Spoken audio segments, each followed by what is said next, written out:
So the word that I want to share is keys to powerful prayer. जो वचन मैं आपके साथ आज बांटना चाहता हूँ वो है शक्तिशाली प्रार्थना की कुंजियां।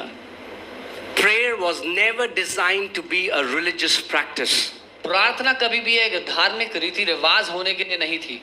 There is a revelation behind prayer. एक प्रकाशन है उसके पीछे। And if you don't catch the revelation, और अगर वो प्रकाशन आपने नहीं पकड़ा, you will be caught in the discipline of prayer rather than the delight of the prayer. तो आप प्रार्थना के अनुशासन में तो चले जाएंगे लेकिन उसके आनंद को नहीं जानेंगे। Then the only thing that will give you joy is I prayed for 4 hours, I prayed for 8 hours, I prayed for 7 days, I fasted for 40 days. तो केवल इस बात से आपको आनंद प्राप्त होगा कि मैंने 4 घंटे प्रार्थना की, मैंने 8 घंटे प्रार्थना की, मैंने 10 दिन उपवास किया, मैंने 40 दिन उपवास किया। God desires that we will receive a delight from the answers to those prayers and not by the discipline of prayer. परमेश्वर ये चाहता है, उसकी ये इच्छा है कि हम उन प्रार्थनाओं को उनका उत्तर प्राप्त करके परमेश्वर से आनंद पाए, ना कि कितने घंटे हम प्राप्त करते हैं उस अनुशासन से। Jesus said, till now you have asked me nothing. यीशु कहते हैं कि तुमने अभी तक मुझसे कुछ नहीं मांगा, but ask so that your joy may be full. लेकिन मांगो ताकि तुम्हें आनंद मिल जाए, तुम्हारा आनंद भरपूर हो Your जाए। joy gives him joy. आपको जब आनंद मिलता है तो इससे परमेश्वर को आनंद मिलता है। So when Jesus starts to teach about prayer, the first thing he says is, do not pray like the hypocrites. जब यीशु प्रार्थना के बारे में सिखाना शुरू ही करते हैं तो पहली बात कहते हैं, ढोंगियों की तरह प्रार्थना मत करो। Do not, that means hypocrites also pray. इसका मतलब ढोंगी लोग भी प्रार्थना करते हैं। But Jesus said, लेकिन यीशु ने कहा, but when you pray, he's talking to his people. He's like, you do not pray like hypocrites, but my people, when you pray, वो अपने लोगों से बात करते हुए कह रहा है, ढोंगियों की तरह प्रार्थना मत करना, लेकिन मेरे लोगों जब तुम प्रार्थना करो, when you pray, जब तुम प्रार्थना करो, go into your closet, अपने कक्ष में प्रार्थना करते pray to जाओ, your father in the secret. अपने पिता से गुप्त में प्रार्थना करो जाकर। That means you don't have to find an audience before people. इसका मतलब लोगों के, दर्शकों की आवश्यकता नहीं है आपको प्रार्थना करने के लिए। And the Father who sees in secret will reward you openly. और वो पिता जो गुप्त में आपको देखता है, सबके सामने आपको आशीष देगा। So let me give you the first key तो मैं to आपको powerful prayers. पहली कुंजी दे रहा हूँ शक्तिशाली प्रार्थना की। The first key, पहली कुंजी है seeing God as a loving Father. परमेश्वर को एक प्रेमी पिता के स्वरूप में देखना। Now I know it has become such a cliche. God is my Father. मैं जानता हूँ ये बहुत कहावत जैसा हो गया यार, परमेश्वर मेरा पिता है। Yeah, I know God is my Father. हाँ, मुझे पता है परमेश्वर मेरा पिता है। Do we really believe God is our क्या Father? हम ये सच में मानते हैं कि परमेश्वर? Can I tell you that the most important revelation you will ever get in the kingdom is not the blueprint of the tabernacle, but it is knowing God as a Father. क्या मैं आपको बता दूं, राज्य में सबसे शक्तिशाली प्रकाशन उस तंबू का डिजाइन नहीं है, लेकिन ये जानना है कि परमेश्वर पिता आपका प्रेमी पिता है। Let's learn prayer from Jesus. हम यीशु से सीखें प्रार्थना करना। Come on, turn to your neighbor and say, let's learn prayer from अपने Jesus. पड़ोसी को कहें, हम यीशु से सीखते हैं प्रार्थना करना। He said, when you pray, उसने कहा जब तुम प्रार्थना करो, say, our beloved Daddy. तो बोलो हमारे प्यार करने वाले। He is our beloved Father. यीशु कह रहे हैं कि वो हमारा प्यारा पिता है। Pray like this. ऐसे प्रार्थना करो, Beloved Father. हमारे प्यारे पिता, My loving Daddy. मेरे प्यार करने वाले पापा। Think about this. If you start your prayer like this, कल्पना कीजिए अगर आपकी प्रार्थना की शुरुआत ऐसे होती है, my loving Daddy. मेरे प्यार करने वाले पिता। That's what Abba means. अब्बा का यही मतलब। Abba is the most intimate word that Holy Spirit didn't allow the writers to interpret. So Abba remained Abba, loving, beloved Father. अब्बा वो शब्द है जो एक गहरे रिश्ते को दिखाता है बाप बेटे के, जिसका पवित्र आत्मा ने और कोई शब्द डालने नहीं दिया उसकी जगह, लेकिन वो बताता है हमारा प्रेम करने वाला, हमारा प्रिय पिता। Because if you don't have this revelation, क्योंकि अगर ये बात आपको नहीं पता, you'll try to convince God. तो आप परमेश्वर को राजी करने की कोशिश करेंगे। You'll try to convince God to bless you. You'll try to convince God to heal you. You'll try to convince God to do things for you. आप परमेश्वर को राजी करने की कोशिश करेंगे, आपको आशीष देने के लिए, आपको चंगा करने के लिए। But no son or daughter has to convince their parents. लेकिन किसी बच्चे को अपने माँ बाप को राजी करने की आवश्यकता नहीं होती कि वो उनके साथ अच्छा करें। Amen. You don't have to convince God. आपको कन्विंस करने की जरूरत नहीं है पिता। Prayer is not trying to convince God. प्रार्थना परमेश्वर को राजी कराने की का मुद्दा नहीं है। Your Father already loves you. आपका पिता पहले से ही आपसे प्यार करता है। We pray from the place of love. उस प्रेम की स्थान से प्रार्थना करते हैं। We pray from that place of trust. हम भरोसे के उस स्थान से प्रार्थना करते हैं। We pray from that place that my Father already desires good for me and He has no evil plans for me. उस स्थान से कि मेरा पिता पहले से ही मेरे लिए भला चाहता है, भली योजनाएं बनाता है और कोई बुराई वो मेरे बारे में नहीं सोचता। Second key दूसरी कुंजी is seeing yourself as the righteousness of God in Christ Jesus. अपने आप को परमेश्वर की धार्मिकता के स्वरूप में देखना मसीह यीशु में। Why many believers have not been able to get their prayers answered is because their conscience constantly condemns them. क्यों बहुत से विश्वासी प्रार्थना का उत्तर नहीं पाते? इसलिए क्योंकि उनका विवेक उन पर लगातार दोष लगाते रहता है। We cannot enter in the holiest by our works. It's only by the blood. हम अति पवित्र स्थान में अपने कामों के भरोसे प्रवेश नहीं कर सकते, केवल यीशु के लहू के द्वारा कर सकते हैं। Yes, you were not worthy, but the Bible says you have been made worthy by that sacrifice on the cross. Amen. Bible कहती हाँ हम योग्य नहीं थे, लेकिन बाइबल कहती है हम योग्य बना दिए गए उस क्रूस के बलिदान के द्वारा। Don't pray as if the cross never existed. ऐसे प्रार्थना ना करो कि क्रूस कभी हुआ ही नहीं। Don't pray as if Jesus never sacrificed himself for entire humanity. इसलिए ऐसे प्रार्थना ना करो कि यीशु ने कभी अपने आप को बलिदान किया ही नहीं मनुष्य जाति के लिए। But this pulpit is not in Mount Sinai.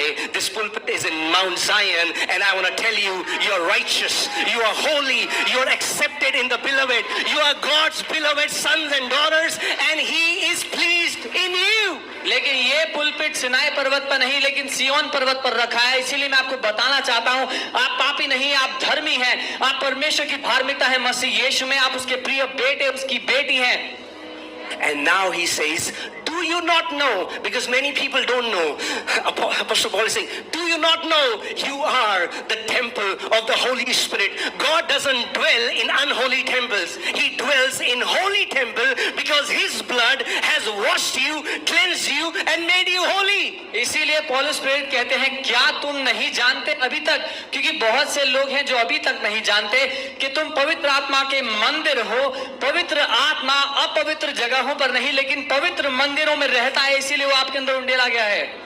Not only you are released, you are declared righteous. इतना ही नहीं कि आपको बाइज्जत बरी कर दिया गया, आपको धर्मी ठहराया गया है। And you are given a right standing before God. और परमेश्वर के सामने खड़े होने का एक इज्जत का स्थान दिया गया है। What is the right standing before God? क्या है वो सही स्थान परमेश्वर के सामने? Are you ready? तैयार हो? The standing of Jesus is the right standing before God. You have the same standing before God as Jesus. वही स्थान जो प्रभु यीशु का है पिता के सामने, आपको वही स्थान दिया गया है जो पिता ने प्रभु यीशु को दिया अपने सामने खड़े होने का। The third key is standing in the new covenant. 3 कुंजियां और हैं जो मैं बताना चाहता हूँ। अगली कुंजी है उस नई वाचा में बना रहना, खड़े रहना। My story मेरी कहानी began शुरू हुई when He said, जब उसने कहा it is finished. खत्म हो गया है। And your story आपकी began कहानी तब शुरू when हुई He said, जब it वो is कहता finished. है खत्म हो गया। Amen. Amen. The new covenant is not about do it. The new covenant is it is done. It's a declaration that God has fulfilled what man wasn't able to do it. नई वाचा कुछ करने के विषय में नहीं है।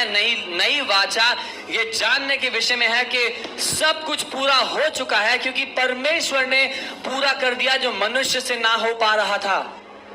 If you carry a servant mentality, अगर आप एक दास की मानसिकता लेकर जीते हैं, you'll try to earn what already belongs to you. तो कमाने की कोशिश करेंगे जो परमेश्वर ने मुफ्त में आपको पहले ही दे दिया है। The fourth point is possessing what is freely given to you by grace through faith. और अगला पॉइंट है उस बात को अपने वश में कर लेना जो अनुग्रह के द्वारा हमें मिला है। विश्वास से जो अनुग्रह के द्वारा हमें मिला है उसको ग्रहण कर लेना। Before God made Adam, परमेश्वर ने आदम को बनाया भी नहीं था। Before Adam was created, God made sure that there are all provisions. इससे पहले कि परमेश्वर आदम को बनाता, परमेश्वर ने सब कुछ बना दिया था उसके लिए। One key of answered prayer is you should know before you have a need, there is already a provision.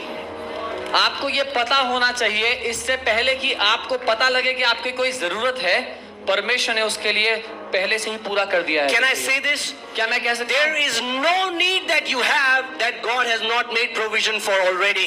आपकी ऐसी कोई जरूरत नहीं है जिसके लिए परमेश्वर ने पहले से ही सब कुछ पूरा नहीं कर So दिया। if you need healing, तो अगर आपको चंगाई the चाहिए, healing is provided. चंगाई दे दी गई है। If you need peace, अगर शांति चाहिए, peace is provided. शांति दे दी गई है। If you need a provision, अगर जिंदगी में कुछ पूरा करने के लिए चाहिए, provision is provided. तो वो आपको दे दिया गया है। So you're not trying to convince God that He will provide for you. Now prayer is you are stretching your hand of faith and you are receiving what God has already provided in His Son. तो अब आप प्रार्थना इसलिए नहीं कर रहे कि आप परमेश्वर को जानकारी दें कि आपकी जरूरत क्या है। अब आप प्रार्थना इसलिए कर रहे हैं क्योंकि पिता ने पहले से ही वो पूरा कर दिया अपने पुत्र के द्वारा आपके लिए। But how do you receive it? Through the knowledge, the Bible says, through the knowledge of Him. पर आप कैसे वो सब ग्रहण करते हैं? उसको जानने के द्वारा। Many people, and this does not mean head knowledge, it means revelation और knowledge. ये ज्ञान दिमागी ज्ञान नहीं, ये प्रकाशन है।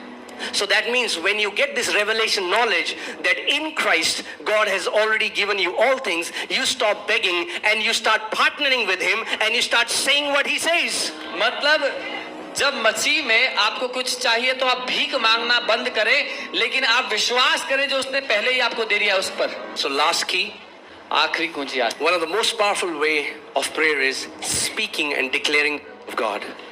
सबसे शक्तिशाली तरीका है प्रार्थना का परमेश्वर के वचन को बोलना, उसकी घोषणा करना।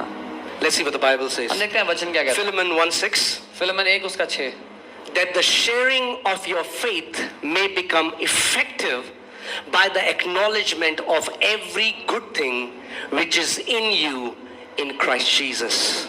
मैं प्रार्थना करता हूं कि विश्वास में तेरा सहभागी होना तुम्हारी सारी भलाई की पहचान में मसीह के लिए प्रभावशाली हो। What do we keep acknowledging?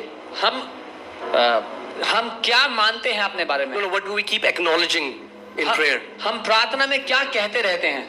Our weaknesses. अपनी कमजोरियां। I'm not like this. मैं ऐसा नहीं I'm not like that. मैं वैसा नहीं I don't have this. मेरे पास ये This नहीं है, man. मेरे पास वो The नहीं। Bible is saying your Bible कह रही है। faith will become effective. Bible कह रही है आपका विश्वास तब कार्यशील बनेगा। This word effective comes from the Greek word ergonomic. ये जो शब्द है इफेक्टिव अर्गोनॉमिक शब्द से आता है। That means to send to work. इसका मतलब है काम पे भेजना। The Bible is saying Bible कह रही है when you acknowledge जब आप मान लेते हैं every good thing हर एक अच्छी बात that is in you जो आपके अंदर है in Christ Jesus, मसीह में, your faith has to go to work. आपका विश्वास काम पे लग जाता है। Amen. Amen. So what is our part? हमारा काम क्या है? We just stand on what Jesus has done and we keep acknowledging. जो We यीशु ने keep किया, acknowledging what Jesus has done for us on the cross. जो यीशु ने क्रूस पर किया हम उसको मानते रहेंगे